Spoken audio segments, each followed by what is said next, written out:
even sweating. You just hot. Yeah. At night, hail will drop. Oh. So it'll be that type of climate. And then when I got there, it's crazy, right? Because when I got there, it's like they had a McDonald's, they had a Burger King, they had a Subway, they had a theater, and they had a gym in Afghanistan in the middle of the desert. Whoa, That's insane, bro. That's wild. I never heard of that. Yeah. It's like they made their own community. That's so dope. But you know, outside of this community, you know what's waiting for you. Yeah, exactly. It's insane.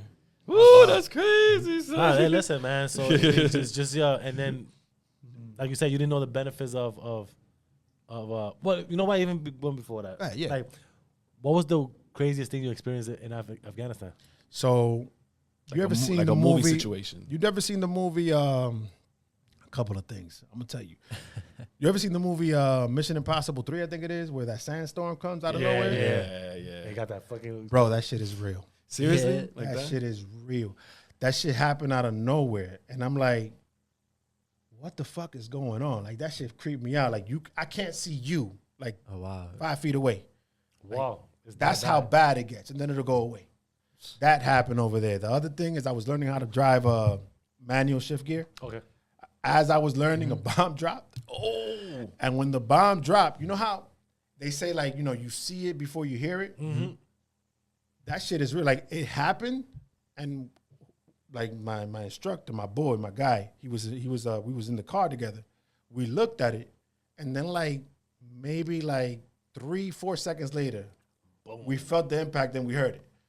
That happened too out there. Then, you know, we had the I was in Kandahar, Afghanistan, which was the central prison for the Taliban at the moment, at that time. Of course, the Afghani government, they was trying to get them out of there, so there was a lot of conflict. You'll see mortars, like, Just get come in through. and rockets, and Yeah. So I'll be with my mom on the phone, right? And because there was a landline from, like, we had a Texas landline or whatever, right? And she'll hear gunshots. And she'll be like, what's that? And I'm like, gunshots. Yeah, like it's nothing. Nonchalant, Yeah. right? Like, I'm used to this shit. that's crazy. So that's trauma on its own as well. Like, yeah, you're dealing with this yeah. shit, you're just blocking it out, right? But she's worried as hell. So I'm like, nah, don't worry about it. I'm sleeping with my vest every day. I'm sleeping with my... Imagine sleeping with your vest. I slept every day That's with my vest. wild. Yeah. Every day with my vest. Damn. Thing is, I went to Afghanistan after the military. Okay. So I went as a civilian. Oh. So when you look at it from that point of view, we couldn't have weapons either. Oh, okay. So it's insane because I'm ex-military. Yeah. Give me a fucking weapon, Right, use pretty this much, shit. yeah.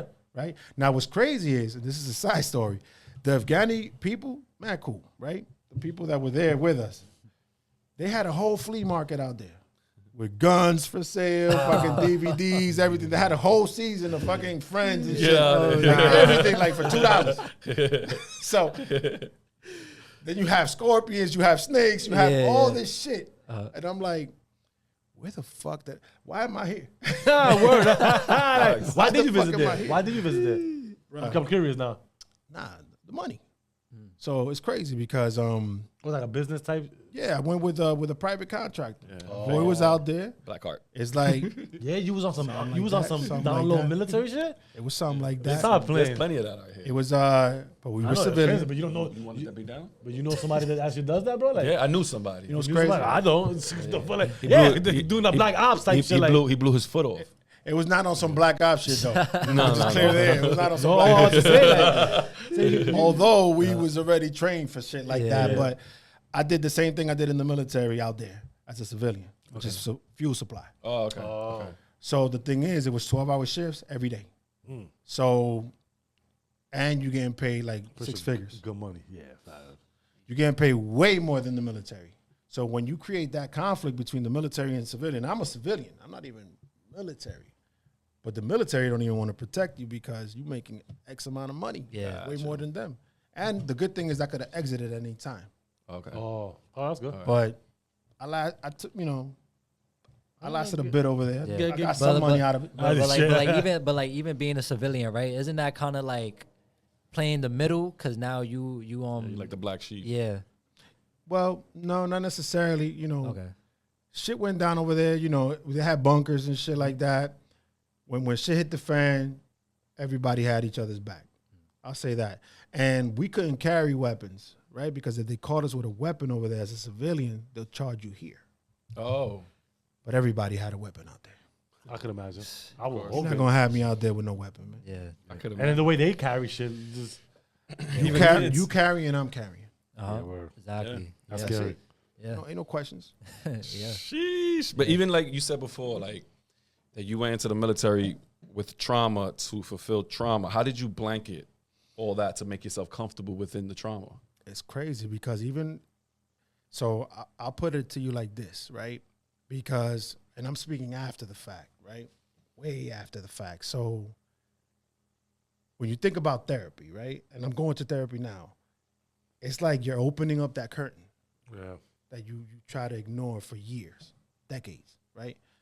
I'm starting to remember shit now that happened when I was 12 in DR. That was traumatic. Like, for example, I seen somebody get shot with a shotgun in front of me in DR. I was in DR playing with my friend in front of his house in the Porsche, in front of the Porsche, in the middle of the hood, barrio. My boy was telling, one of my other boys, he was telling me, yo, my uncle got out of the jail today, yada, yada, we're going to celebrate, blah, blah, blah. He was walking across the street, the uncle. Oh. And somebody came Lit him with a up. shotgun, lit him up, right? I don't know if the guy lived or not because they put him in the trunk and they drove off. And me and my boy, The dude that shot him, took him and put him in the trunk. a couple of people came out the car, put him in the trunk, Hey, drove yo. off. And that's me as a kid. It's way before military, right? But when you, like, me and my boy, we was like, you know how in certain movies the kids just stay like, Yeah, it's like, Just oh shit, stuck. like Yeah, you just just shot. stay Like, there yo, like what that. the Like a fuck deer just with happened? headlights on. we didn't even react, Yeah. right? We was shocked. We were kids. Like, what the fuck? And then everybody kept on with their regular day after that. Jeez. Yeah. So, but I had blocked that off. That shit Growing came up. out in therapy this year. Shit. I'm like, oh shit, I have seen some shit. But you just start putting blankets on shit because even, like I said, the neighborhoods we come from, like South Jamaica, Queens was no joke. Yeah. BX was no joke. Saw shit all the time. Mm-hmm. So you're escaping trauma without even noticing it's trauma because nobody knows the language until you hit therapy. Exactly. Right? So it's crazy. What's crazy is now you're in therapy, you start peeking back at all this shit and you don't even want to open up that curtain because it's dangerous to you at this point. Yeah. It's scary. At the same time, I have 2 daughters. I'm trying to raise right, and I'm trying to like Keep them implement away from values that. too. Yeah.